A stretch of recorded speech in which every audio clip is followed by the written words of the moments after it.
Assalamualaikum guys. So hari ini kita akan mendalami topik pendidikan inklusif dalam pendidikan khas di Malaysia.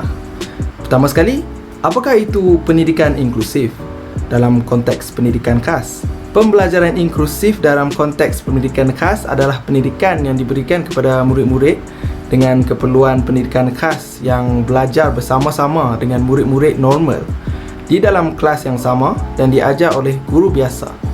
Dalam arti kata lain, pendidikan ini melibatkan pelajar-pelajar berkeperluan khas di dalam kelas-kelas biasa di mana bantuan yang sesuai kepada mereka diberikan bagi membolehkan mereka mengikuti pengajaran dan pembelajaran bersama rakan sebaya mereka. Antara golongan pelajar yang berkeperluan khas adalah autisma ataupun Autism Spectrum Order, lebih dikenali sebagai ASD. ASD merupakan jenis ketidakupayaan insiden tinggi. Jadi sebelum kita start, jom kita tengok video biodata murid supaya kita lebih memahami isu ini.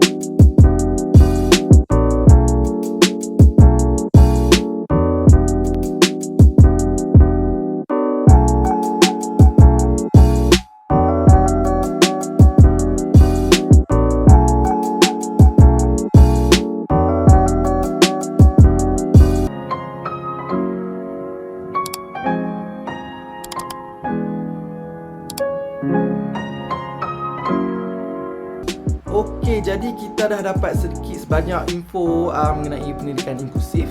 Jadi, apakah proses pembelajaran yang dilaksanakan di dalam pendidikan inklusif dalam pendidikan khas, terutamanya di Malaysia? Terdapat beberapa proses pembelajaran iaitu terapi sosial,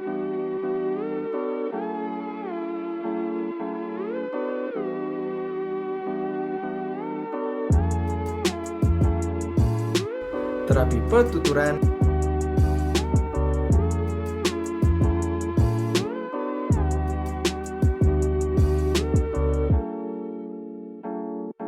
terapi bermain,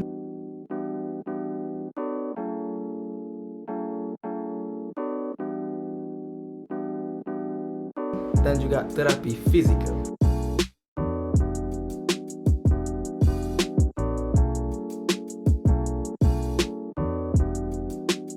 Okey, pertama sekali terapi sosial. Terapi sosial menumpukan aspek untuk mempertingkatkan skill pergaulan sosial murid tersebut. Seterusnya, terapi pertuturan. Terapi pertuturan menumpukan aspek untuk mempertingkatkan skill komunikasi murid itu. Seterusnya, terapi bermain. Terapi bermain menumpukan aspek untuk kerjasama di antara kumpulan. Dan yang akhir sekali ialah terapi fizikal. Terapi fizikal menumpukan aspek-aspek fizikal dan juga pergerakan fizikal. Wow, banyak juga tu proses pembelajaran. Baguslah, lagipun memang menjadi lumrah manusia untuk diciptakan berbeza-beza.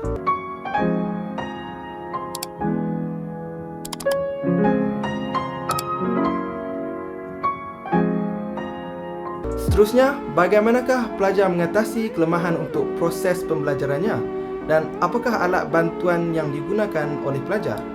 Alat bantu mengajar terbahagi daripada 3 jenis iaitu bahan bantu mengajar bukan elektronik,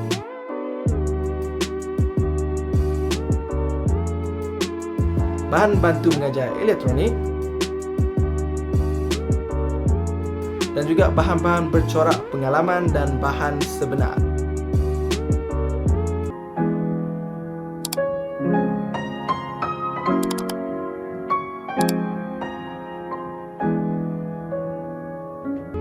Seterusnya, jom kita tengok teknik-teknik PDPC autisma.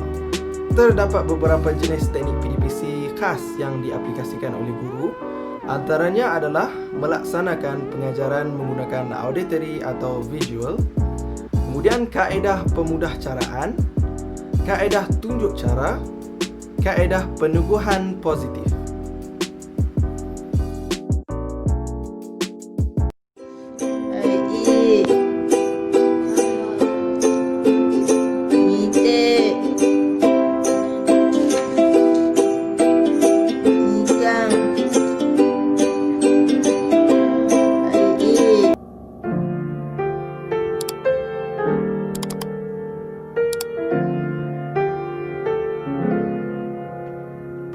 Ruang bilik darjah merupakan satu elemen yang amat penting bagi meningkatkan kadar pembelajaran yang efektif.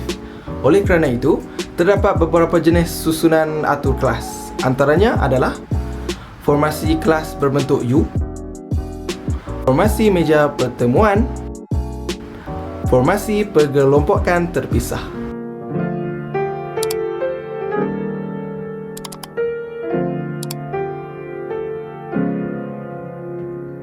Terdapat beberapa dasar-dasar pendidikan inklusif yang dilaksanakan di Malaysia. Dasar inklusif orang kelainan upaya ini telah disediakan oleh Kementerian Pendidikan Malaysia (KPM) untuk memperkasakan sistem sokongan pendidikan secara berterusan kepada golongan OKU.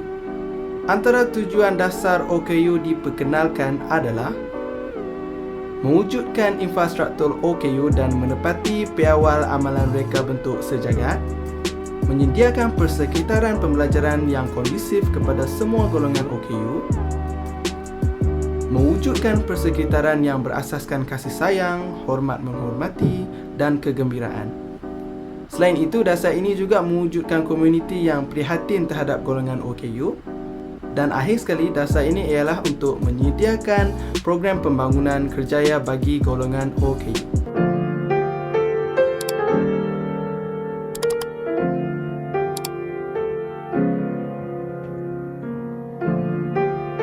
Terdapat pelbagai usaha juga yang telah dilakukan untuk membantu golongan pelajar berkeperluan khas. Jom kita tengok antara usaha kerajaan. Kerajaan negeri bersama memberikan sokongan, dilihat memberikan sokongan. Jadi one thing program yang telah pun kita laksanakan iaitu sumbangan-sumbangan untuk EIP sebanyak 3 juta. Seterusnya, mari kita tengok antara usaha daripada NGO. Yang bagusnya sekolah ni, kita ada NGOs yang banyak membantu kita, yang buat adakan hubungan baik dengan kita lah. Kita akan buat program dengan dia orang lah.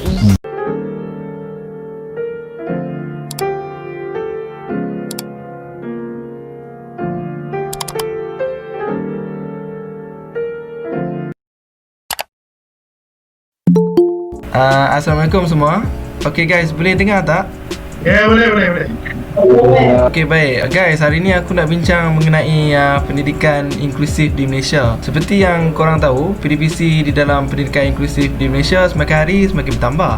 Korang ada apa-apa cadangan tak untuk mempertingkatkan lagi teknik-teknik PDPC ni? Okey, Assalamualaikum semua. Cadangan saya adalah untuk implementasikan pembelajaran ke-21 di dalam pendidikan inklusif di Malaysia. Antara contoh yang kita boleh lakukan adalah dengan membina online game yang mempunyai elemen pembelajaran inklusif. Ya, saya setuju dengan cadangan tersebut. Mungkin dengan ini, murid-murid berkeperluan khas dapat belajar walaupun mereka di rumah. Tambah-tambah lagi dengan isu COVID-19 di mana semua orang digalakkan untuk duduk di rumah, stay at home, PKP. Ya, betul je tu dengan cadangan tu. Baguslah, pelajar-pelajar ni pun ialah sesuai duduk di rumah kan. Okay, selain tu ada lagi tak cadangan-cadangan yang lain? Saya ada cadangan. Selain daripada penggunaan visual, saya rasa pendekatan muzik pun dapat dilaksanakan. Contohnya macam sesi nyanyian mengikut irama lagu-lagu yang seiring tu. Ya, saya amat setuju dengan cadangan ini. Moga-moga kaedah ini dapat menarik perhatian murid-murid untuk berinteraksi dengan guru dan rakan-rakan kelas.